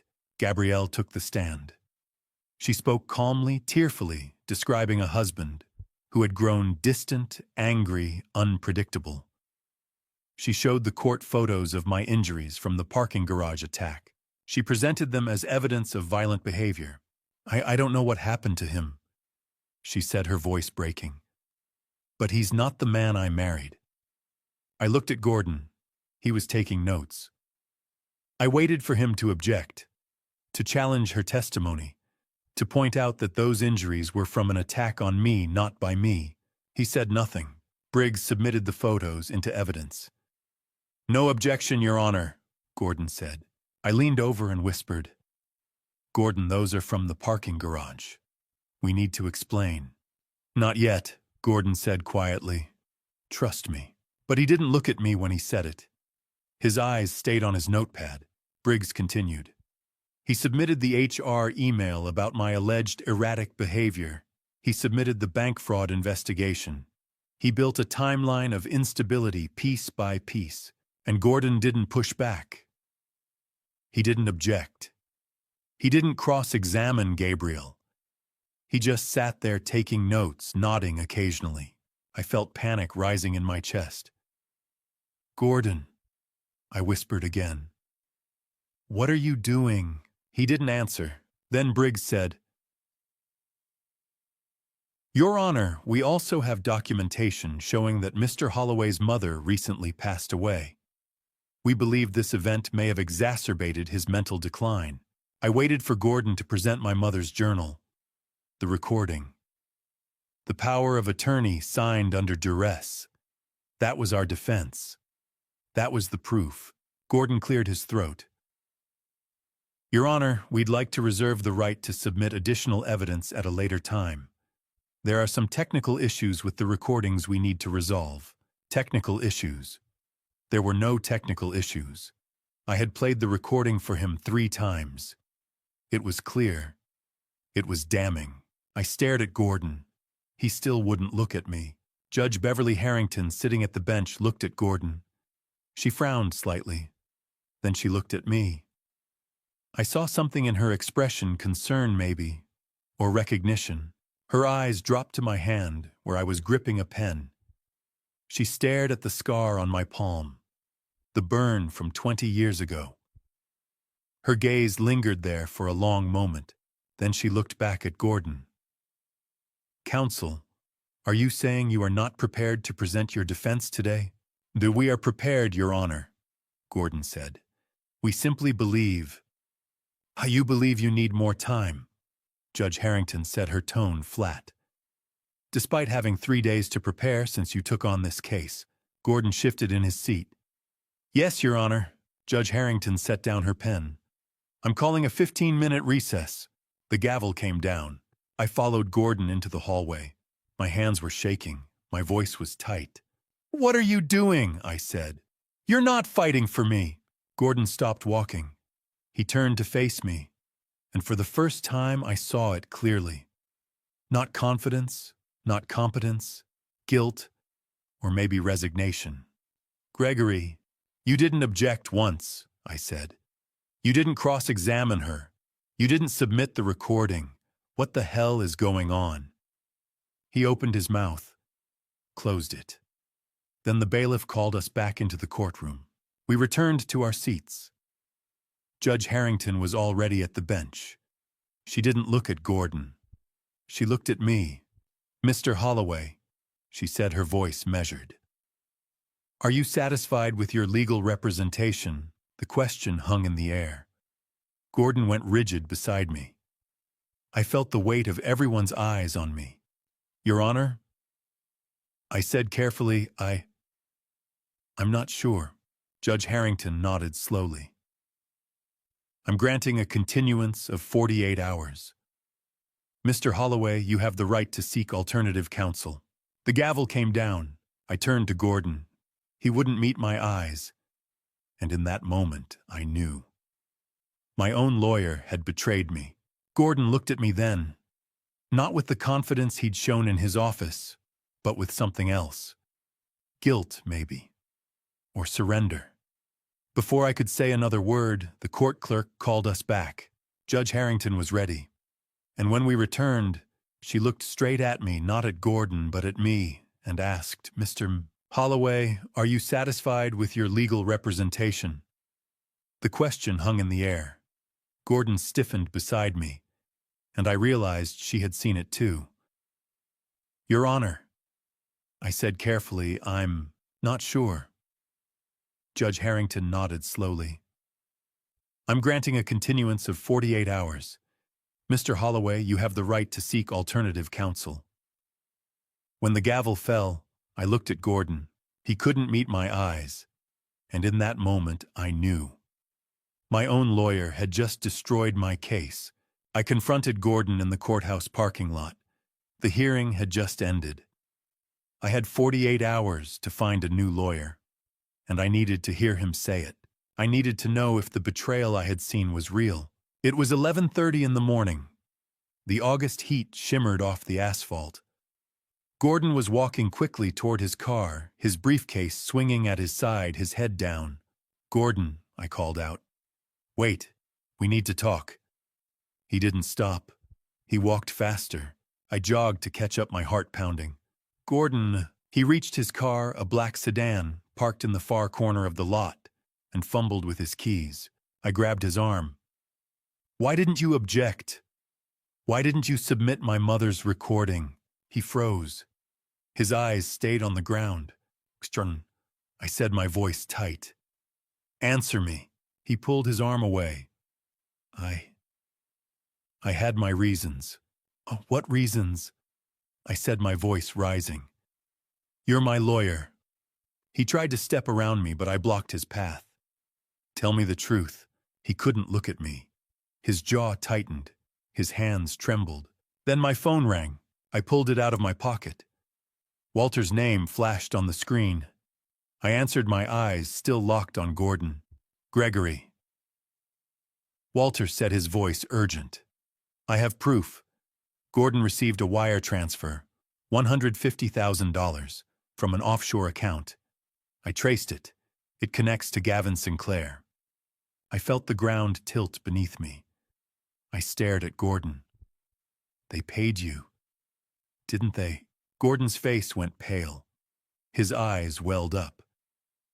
My daughter, he said, his voice breaking.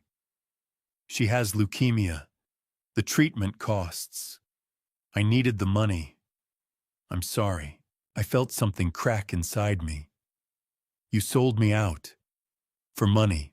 I'm sorry, he said again, his voice barely a whisper. I'm so sorry. He turned and walked to his car. He didn't look back. I stood there in the middle of the parking lot, my phone still pressed to my ear, my hands shaking. Gregory. Walter's voice came through the speaker. You still there? I'm here, I said, my voice hollow. I have 48 hours to find a new lawyer, Walter. I know someone, Walter said. Check the Virginia State Bar pro bono list. Elder law specialists. There's a section for attorneys who take emergency cases. I felt a wave of despair wash over me. 48 hours isn't enough time. Just check the list, Walter said. I have a feeling. I drove home in a daze. My hands were steady on the wheel, but my mind was racing. Gordon had been my lawyer, my advocate, the man I had trusted to fight for me, and he had taken a bribe. He had sabotaged my case. He had stood in that courtroom and let Gabrielle's lawyer destroy me without saying a word, because someone had paid him $150,000. I thought about his daughter, leukemia, treatment costs. I understood desperation. I understood the things people do when they're backed into a corner. But understanding didn't erase the betrayal. It didn't change the fact that I had 48 hours to rebuild my entire defense from scratch. I thought about Judge Harrington's question in that courtroom. Are you satisfied with your legal representation? She had seen it. She had noticed Gordon's failures. She had given me a way out. But a way out to whom I had no backup plan, no alternative. Gordon had been my only hope, and he had destroyed it. That afternoon, I sat at my kitchen table and tried to think. I made a list of everything I needed. A lawyer who understood elder law. Someone who could review the evidence quickly. Someone I could trust. That last one felt impossible. I called 3 law firms from the pro bono list. 2 didn't answer. The third said they couldn't take emergency cases. We need at least 2 weeks to review, the receptionist said. I'm sorry. I hung up and stared at my phone. 2 weeks. I had 48 hours.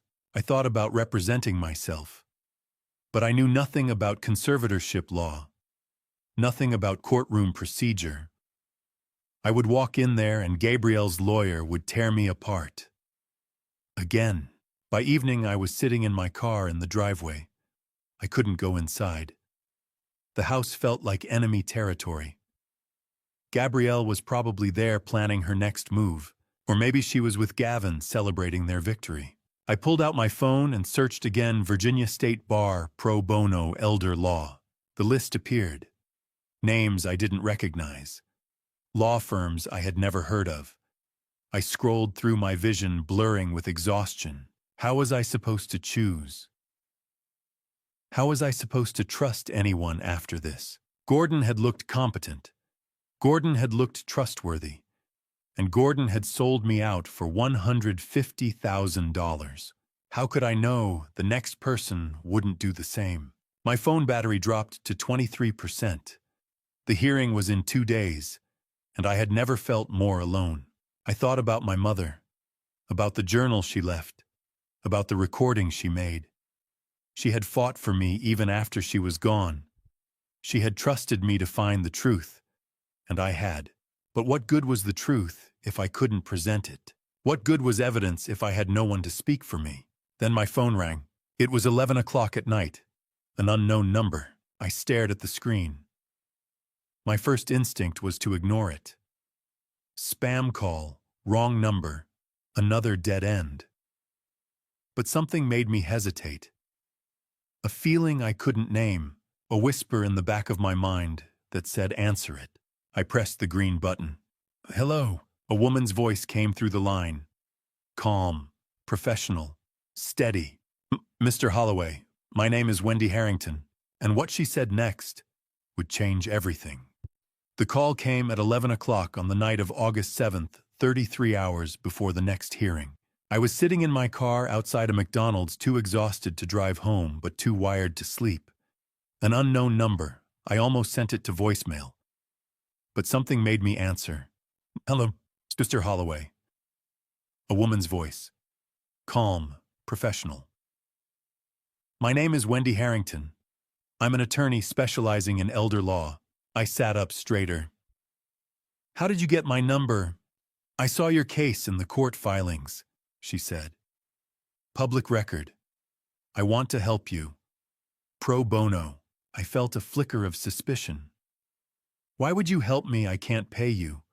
I could barely afford Gordon, and he... I stopped. I know about Gordon Sutton, she said. I know he withdrew from your case this afternoon. You have 33 hours left. That you've been following my case. Not just your case, Mr. Holloway. I've been looking for you for a long time. I frowned. I don't understand. She paused. Then she said, 20 years ago. Route 50, a car accident. March of 2006. My heart stopped. My breath caught. The memory flooded back rain flames, a young woman slumped against the steering wheel. The heat. The panic. The burn on my hand. You were the girl in the car, I said slowly. I was 18, she said. You pulled me out. Your hand got burned. You said, now you're safe. And then you left before I could thank you. I couldn't speak. I sat there in the darkness of the parking lot, gripping the steering wheel with one hand, the phone pressed to my ear with the other. How did you find me? I finally managed. I never stopped looking, she said. My mother, Judge Beverly Harrington, she kept the accident report. Witness descriptions. The scar on your hand. When I saw the courtroom sketches from your hearing yesterday, I recognized it. I checked your name. Gregory Holloway. I checked your age. 57. The numbers matched. Your mother is the judge in my case. Yes, Wendy said. But she doesn't know I'm calling you. She can't know. It would compromise her position. This is my decision, Mr. Holloway. You saved my life. Let me help save yours. I felt something crack open inside me. Not despair this time. Something else. The hearing is in 33 hours, I said. I know, she said. Can you meet me tomorrow morning, 7 o'clock? I need to review everything. I have evidence, I said. My mother's journal, a recording. Bring it all, she said. We'll prepare. And Gregory, she paused. Thank you for that night. I never got to say it. You don't have to thank me. Yes, I do, she said. Now let me make sure you get the same chance you gave me. A chance to survive. The call ended. I sat there in the McDonald's parking lot staring at my phone, trying to process what had just happened. The girl I had pulled from a burning car 20 years ago was now a lawyer. She had spent 2 decades looking for me, and she was offering to save me. I thought about that night. March 2006. I had been on my way home from the hospital where my mother had just suffered her first stroke. I had seen the wreckage. I had stopped. I had pulled her out. I had burned my hand. And then I had left because I didn't have time to wait for the police. I had a mother to care for. I had responsibilities. I never thought about her again. She was just a face I saw for 30 seconds in the worst moment of her life. I didn't know her name. I didn't know what happened to her. I just knew she survived, but she had thought about me for 20 years, and now she was here. I started the car. It was 11:15. 7 o'clock in the morning was less than 8 hours away. I needed to go home. I needed to gather the evidence. I needed to prepare. But first I sat there for a moment, longer, letting the weight of it all settle over me. 2 weeks ago, I had been a man with a career, a family, a life. Now I had nothing. My accounts were frozen. My job was gone. My wife had turned against me. My son didn't believe me. I had been framed, sabotaged, betrayed. But I also had something I hadn't had before. I had hope. I drove home slowly, my hands steady on the wheel, my mind racing. When I pulled into the driveway, the house was dark. Gabrielle's car was gone, probably at Gavin's. I didn't care anymore. I went inside and gathered everything. My mother's journal, the voice recorder, the power of attorney document, the medical records, the timeline Walter had helped me piece together. I spread it all out on the kitchen table and took photos of every page. I backed everything up to the cloud. I wasn't taking any chances. At 3 in the morning, I finally lay down on the couch. I didn't sleep. I just stared at the ceiling, replaying the conversation with Wendy in my mind. You saved my life. Let me help save yours. I didn't know if it was fate, coincidence, or something else. But I knew one thing I wasn't going to refuse. At 7 o'clock in the morning, I would meet Wendy Harrington, and together we would fight. I sat there in the McDonald's parking lot, the phone in my hand, and I cried. Not from despair this time. From something I had almost forgotten: hope. The girl I had saved 20 years ago was now a lawyer. She had spent 2 decades looking for me, and she was offering to save me in return. I didn't know if it was fate, coincidence, or something else, but I knew one thing I wasn't going to refuse. I started the car. 7 o'clock would arrive in 8 hours. I had work to do. Before I reveal what happened in that courtroom, I need to know you're still with me. If you've made it this far, drop the number 50 in the comments right now. Let me see how many of you are ready for the truth. And a quick reminder, the story ahead contains dramatized elements that may not reflect every detail exactly as it occurred. If you'd prefer to stop here, feel free to close this video now. But if you're ready to see how justice unfolds, let's walk into that courtroom together. When Wendy Harrington walked into that courtroom at 8:55 on the morning of August 9th, every eye turned toward her. She was 36 years old, professional, confident. But the person who looked most shocked wasn't Gabriel. It wasn't even me. It was Judge Beverly Harrington. I stood as Wendy approached the defense table. She wore a dark blue suit, her hair pulled back, her expression calm and focused. She carried a leather briefcase in one hand and a slim folder in the other. "Mr. Holloway," she said quietly, setting the briefcase down. "Are you ready?" "As ready as I can be," I said. She nodded. "Trust me, we're going to be okay." At 9 o'clock, the bailiff announced, "All rise." Judge Beverly Harrington entered the courtroom. She took her seat at the bench, her expression neutral, professional. She glanced at the defense table at me, and then her eyes moved to Wendy. Wendy stood. "Your Honor, I am Wendy Harrington, representing Mr. Gregory Holloway." The judge froze. Her eyes widened. For a moment, the entire courtroom seemed to hold its breath. "You, Harrington," the judge said slowly. "Yes, Your Honor," Wendy said, her voice steady. The judge set down her pen. She looked at Wendy, then at me, then back at Wendy. "Counsel, I must disclose that you are my daughter. I had no knowledge that you would be representing Mr. Holloway until this moment." A murmur rippled through the courtroom. Gabrielle's lawyer, Ronald Briggs, leaned over and whispered something to her. Gabrielle's face went pale. Judge Harrington turned to both sides. "This is an unusual situation. Does either party object to my continuing to preside over this case?" Ronald Briggs glanced at Gabrielle. She shook her head slightly. Objecting would make her look suspicious. She couldn't afford that. "No objection, Your Honor," Briggs said. The judge looked at me. "Mr. Holloway." "No objection, Your Honor," I said. "Very well," the judge said. "The record will reflect this disclosure. Miss Harrington, you may proceed." Wendy opened her folder. She was methodical, professional, precise. She laid out the timeline of transactions from my mother's accounts. $180,000 withdrawn over 8 months. She submitted the power of attorney signed in March of 2024 with my mother's shaky signature at the bottom. "Your Honor," Wendy said, The medical records submitted show that Mrs. Lillian Holloway was experiencing significant cognitive impairment on the day this document was signed. Her physician's notes specifically state, "Patient experiencing increased confusion. Not recommended for legal decision-making." She paused. Then she said, "I'd like to play a recording." The courtroom fell silent. Wendy pressed play on a small device connected to the courtroom's audio system.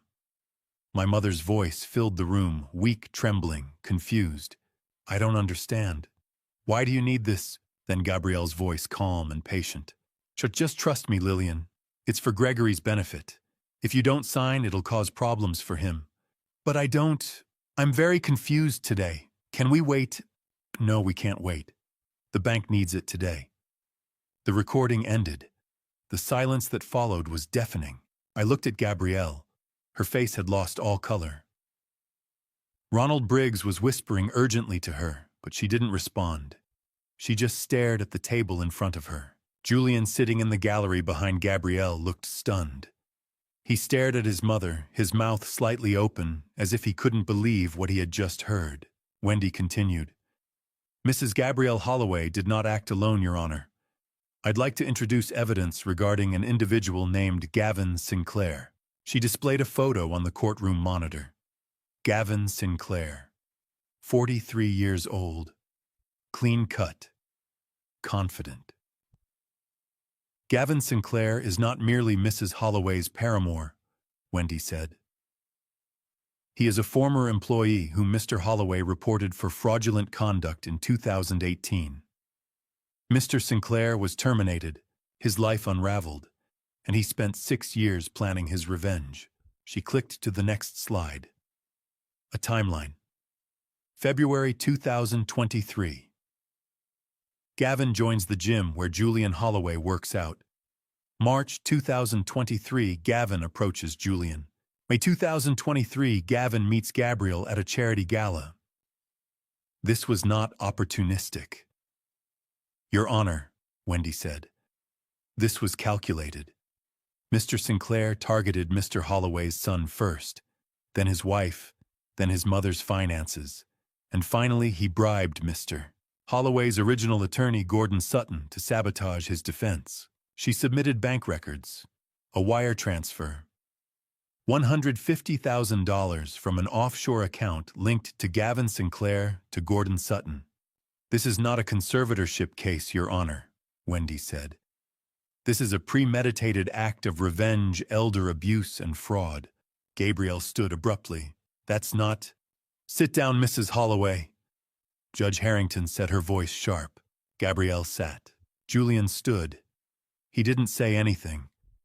He just walked out of the courtroom, his footsteps echoing in the silence. I watched him go, my heart breaking all over again. But this time it was different. This time he had heard the truth. Judge Harrington reviewed the documents in front of her. She looked at the recording transcript. She looked at the bank records. She looked at the power of attorney. Then she looked at me, then at Gabrielle. The courtroom was silent. Gabrielle's face had no color left. Ronald Briggs was frantically whispering to her, but she wasn't listening. And Julian, my son, had just walked out, finally seeing the truth. Judge Harrington set her pen down with a definitive click. She looked at me, and for just a moment I saw something in her eyes. Not pity, recognition, maybe respect. Then she spoke. "I've heard enough. I'm ready to deliver my ruling." Judge Harrington didn't speak immediately. She sat there looking at the evidence spread before her, then at Gabrielle, then at the empty chair where my son had been sitting. And when she finally spoke, her voice was quiet, but carried the weight of absolute authority. "Mrs. Holloway," she said, "you have asked this court to declare your husband legally incompetent. What I see instead is a systematic attempt to exploit a vulnerable elderly woman, Mr. Holloway's late mother, and to weaponize the legal system against a man whose only fault was doing his job with integrity." Gabrielle's face went white. She gripped the edge of the table. "This petition is dismissed," Judge Harrington said, "with prejudice. Gabrielle collapsed into her chair. Ronald Briggs leaned over, whispering urgently, but she didn't respond. She just stared at the table, tears streaming down her face. Judge Harrington continued. Furthermore, I am referring this matter to the District Attorney's Office for investigation into potential criminal charges, including elder abuse fraud and conspiracy. Gabrielle's tears came faster. Crocodile tears, I thought. Tears born not from remorse, but from the realization that she had been caught. The court also notes the clear involvement of Mr. Gavin Sinclair and the alleged bribery of an attorney, which will be referred to the appropriate bar association for investigation, Judge Harrington said. Mr. Holloway, you have been underestimated for far too long. That ends today. She paused. Then carefully she said, 20 years ago someone told my daughter, now you're safe. 3 words. They saved her life. She looked at Wendy, then back at me. I never had the chance to thank that person, but I never forgot. Justice should protect those who act without need for recognition, those who do the right thing even when no one is watching. A subtle nod in my direction. The gavel came down. This hearing is adjourned. Outside the courthouse, I stood alone on the stone steps. The August sun was warm on my face. For the first time in months, I felt like I could breathe. Wendy approached her briefcase in hand. We did it, she said. You did it, I said. Thank you. No, she said. You did it 20 years ago. I just returned the favor. I looked at her. Your mother. Did she know? Wendy smiled faintly. I think she suspected when she saw your scar. But she didn't know I would be here today. That was my decision. I don't know how to repay you. You already did, Wendy said. Route 50, March 2006. We're even. She extended her hand. I shook it. What happens now? I asked. The DA will open an investigation, she said. Adult Protective Services is already involved. Gabrielle and Gavin will likely face charges. It'll take time, but justice will come. And my accounts, sure, the freeze will be lifted within 48 hours, she said. Your job, I can't promise anything, but with this ruling, you have grounds to contest your suspension. I nodded. Thank you, Wendy, for everything. She smiled. Take care of yourself, Gregory, and if you ever need anything, you have my number. She walked away, disappearing into the crowd. I stood there for a long moment, watching people pass by. Lawyers, families, defendants, witnesses, all of them navigating their own battles. I had been one of them. And now, finally, I wasn't. 3 days later, August 11, 2024, I sat in a coffee shop in Arlington at 3 in the afternoon. It was a quiet place tucked into a corner near Old Town. I had chosen it because it was neutral ground. No memories, no history. Julian walked in at 3:15. He looked terrible, dark circles under his eyes, his hair disheveled, like he hadn't slept in days. He saw me and hesitated. Then he walked over and sat down across from me. Dad, he said, I need to talk. Silence. I found Mom's texts with Gavin, he said, his voice breaking. I read everything. The plan, the money, the way they used me. He paused, swallowing hard. I'm sorry. I didn't know. I swear I didn't know it would go this far. I looked at my son, really looked at him. I saw the guilt, the shame, the boy who had once asked me to fix his bike, the teenager who had called me when he got his first flat tire, the man who had stood in a courtroom and testified that I was dangerous. You were manipulated, Julian, I said quietly. Gavin targeted you because you were vulnerable. Your gambling debt, I didn't know about it. I was stupid. Julian said, tears streaming down his face. I needed money. Gavin seemed like a friend. And then Mom. Mom said you were dangerous, that you were going to hurt Grandma. I believed her. She's your mother, I said. You trusted her. That's not your fault. But I testified against you, Julian said. I stood there and said you were a danger. You were scared, I said. You were in debt. You thought you were protecting your mother. Can you ever forgive me? He asked. I didn't answer immediately. Not because I was angry, but because forgiveness, real forgiveness, doesn't happen in one conversation. It happens over time. It happens in small moments. A phone call, a shared meal, a choice to show up even when it's hard. Yes, I finally said, but it will take effort from both of us.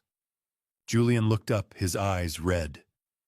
And for the first time in months, I saw something I thought I had lost forever, my son. Not the man who had testified against me, but the boy who had once asked me to fix his bike, the teenager who had called me when he got his first flat tire. My son. And that was worth fighting for. Healing doesn't announce itself with trumpets. It comes in small moments. A phone call from Julian. A morning without fear. A choice to speak instead of staying silent. It took 6 months for Gabrielle and Gavin to be sentenced. It took longer for the rest of us to find our way back. 6 months after the trial, Gabrielle and Gavin were formally charged. Christine Wallace, the assistant district attorney, led the prosecution. Gavin tried to cooperate with the DA to reduce his sentence, offering evidence against Gabrielle betraying her the way he had betrayed everyone else. Gabrielle refused the first plea deal, then the second. Eventually, the evidence was too strong. She accepted. Gabrielle received 3 years in prison, no suspension, plus restitution of $180,000 and a permanent ban from serving as a fiduciary. Gavin received 5 years for conspiracy, elder abuse, assault, and bribery. Our divorce was finalized in Virginia. I kept the house in McLean. She sold assets to pay restitution.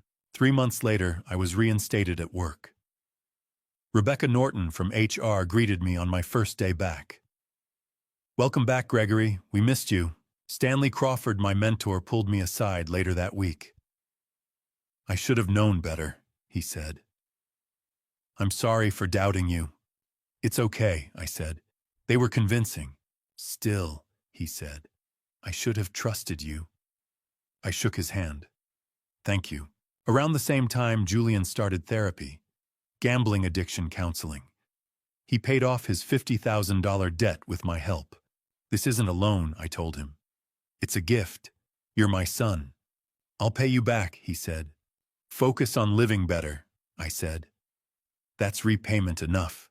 A year after the trial, Julian and I decided to sell my mother's house in Alexandria. One afternoon in August, we went together to clean it out. The house was full of her books, her photographs, the sweater she wore every winter.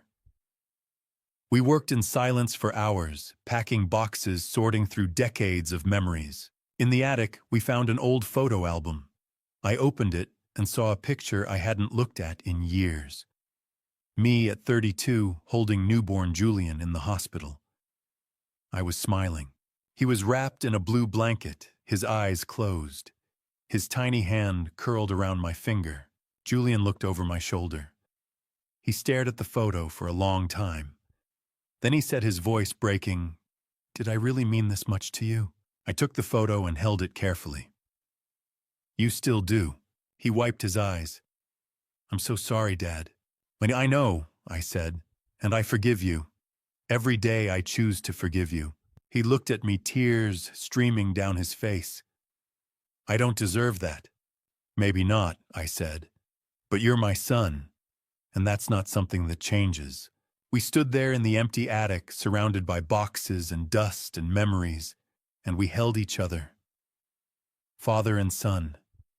Broken, but healing. Later, as we carried the last boxes to the car, I thought about my mother, about the journal she left, about the recording she made, about the way she protected me even after she was gone. She had known what was coming. She had prepared. She had trusted me to find the truth. And I had. Because of her. 3 months later, the restitution from Gabrielle was completed. $180,000 returned to my mother's estate, which I inherited. I donated $50,000 to an elder abuse prevention charity in my mother's name. The plaque read, "In memory of Lillian Holloway." In December, 16 months after the trial, I was invited to speak at a Northern Virginia elder law conference. It was the first time I had spoken publicly about what happened. Judge Beverly Harrington and Wendy were in the audience. I didn't know they would be there. I stood at the podium, nervous. My name is Gregory Holloway. I'm 58 years old, and 18 months ago my wife tried to have me declared legally incompetent. I told a condensed version of my story: the petition, the betrayal, my mother's journal, the trial, the vindication. Silence can be strength, I said. But silence can also be a weapon others use against you. For years, I believed staying silent would keep the peace. I was wrong. Silence gave others the power to speak for me, to lie about me, to erase me. I paused. My mother taught me something before she passed. She left it in her journal: "Don't let silence become your prison." She was right. Wisdom is knowing when to keep peace and when to let truth speak. After the talk, Judge Harrington approached. "Well done, Mr. Holloway." "Judge Harrington," I said. "I didn't know you'd be here." She smiled. "I wouldn't have missed it. My daughter wanted me to come." Wendy joined us. "You did great, Gregory." Julian was there too, in the back row, clapping. That evening, I returned to my new apartment. Smaller than the McLean house, but mine. I made coffee the way my mother used to, 2 sugars, a little cream. I sat by the window and watched the sun set over Virginia. I had lost a wife. I had nearly lost a son. I had lost my mother. But I had also found something. I found my voice. I'm telling you this story now in February of 2026 because someone asked me to. Someone who thought others might need to hear it.